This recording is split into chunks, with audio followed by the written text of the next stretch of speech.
আপনি যদি ক্ষমা করে দেন মানুষকে, আপনি সুখে থাকবেন, শান্তিতে থাকবেন।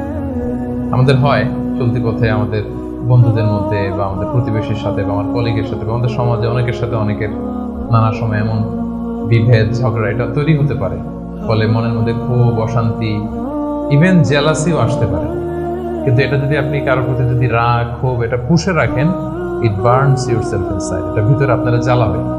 যারে হিংসা করতেছেন, যার ব্যাপারে ক্ষোভ রাখতেছেন, এর কোনো ক্ষতি হয় না। ক্ষতি হয় যে এই ক্ষোভটা লালন করে, এই রাগটা যে ছেড়ে ফেলতে পারে না হৃদয় থেকে, যে মন থেকে মানুষকে ক্ষমা করতে পারে না, সে কষ্ট পায়, অশান্তি নেমে আসে, দুঃখ নেমে আসে।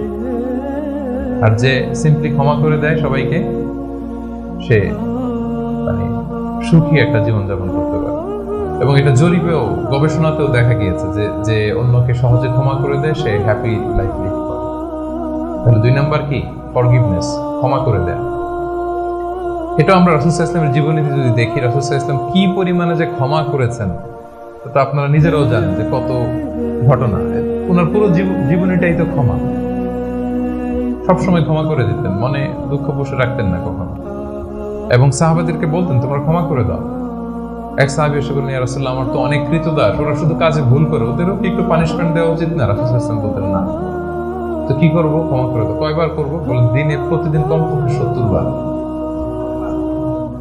যতবার তুমি আল্লাহর কাছে ক্ষমা চাইবে ততবার ক্ষমা করবে। যতবার আল্লাহর কাছে ক্ষমা পেতে চাও ততবার ক্ষমা করবে। ফিলোসফিটা বুঝতে পারছেন? আমরা আল্লাহর কাছে ক্ষমা চাই, কিন্তু আমরা একে অপরের ক্ষমা করতে পারি না।